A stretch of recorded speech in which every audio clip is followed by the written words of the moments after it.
Pada masa Nabi Musa alaihissalam, ada seorang lelaki dari umat beliau yang seringkali melakukan maksiat.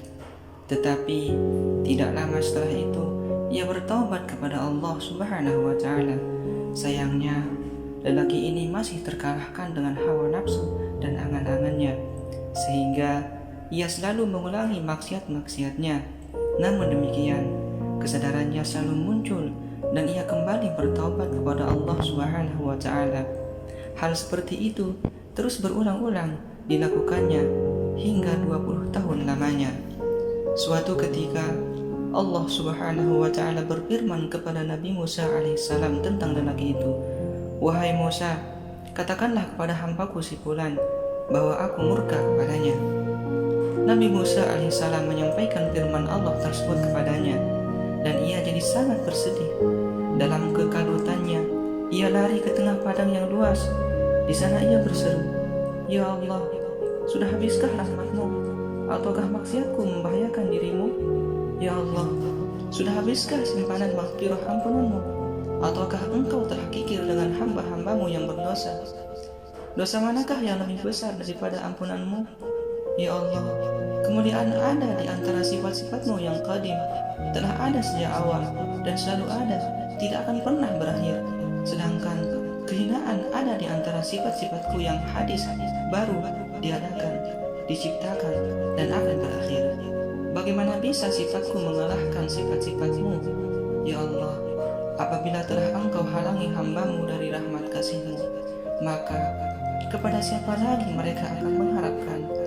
Apabila Engkau telah menolak mereka, maka kepada siapa lagi mereka akan mengadu? Ya Allah, kalau memang rahmat-Mu telah habis dan tidak ada jalan lagi kecuali dengan menyiksa aku, maka pikulkanlah kepadaku semua siksaan yang akan Engkau timpakan kepada semua hamba-hamba-Mu. Aku ingin menebus mereka dengan diriku." Tidak ada yang diucapkannya dalam pelarian dan penyendiriannya di padang luas itu, kecuali kalimat-kalimat dalam seruan munajatnya tersebut. Ia diikuti dengan penyesalan sehingga terlupa, tidak pernah lagi atau tidak sempat lagi bertaubat maksiat. Setelah berlalu beberapa waktu lamanya, Allah Subhanahu wa Ta'ala berfirman kepada Nabi Musa alaihissalam, "Hai Musa, pergilah engkau kepada hambaku si fulan di padang sana dan katakan kepadanya, seandainya dosamu memenuhi bumi, aku akan tetap melimpahkan ampunan kepadamu setelah engkau mengenaliku dengan kekuasaanku yang sempurna, ampunan dan rahmatku yang tiada batasnya." Inilah suatu tingkat makrifat pengenalan kepada Allah Subhanahu wa Ta'ala yang dicapainya ketika ia tenggelam dalam penyesalan atas dosa-dosanya.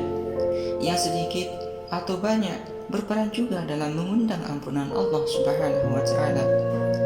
Dalam suatu kesempatan, Nabi Muhammad SAW pernah menyabdakan bahwa tidak ada suatu suara yang lebih dicintai oleh Allah Subhanahu wa Ta'ala daripada suara seorang hamba yang berdosa kemudian bertaubat, dan ia sangat sering menyeru atau menyebut namanya, "Ya Allah, ya Allah, ya Tuhanku, ya Tuhanku, ya Rabbi, ya Rabbi."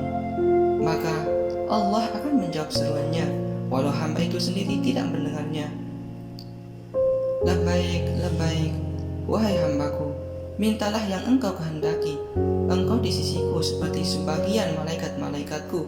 Aku berada di sisi kananmu, di sisi kirimu, di atasmu, dan sangat dekat dengan isi harimu. Wahai para malaikatku, saksikanlah, sesungguhnya aku telah mengampuninya."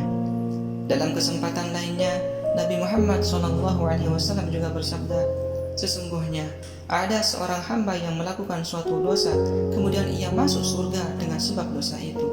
Para sahabat yang berkumpul di sekitar beliau tampak keheranan, dan salah satunya berkata, "Wahai Rasulullah, bagaimana itu bisa terjadi?" Dengan tersenyum, Nabi Muhammad SAW bersabda, "Karena yang terpampang di depan matanya hanyalah bertaubat dari dosa itu, dan ia terus saja berlari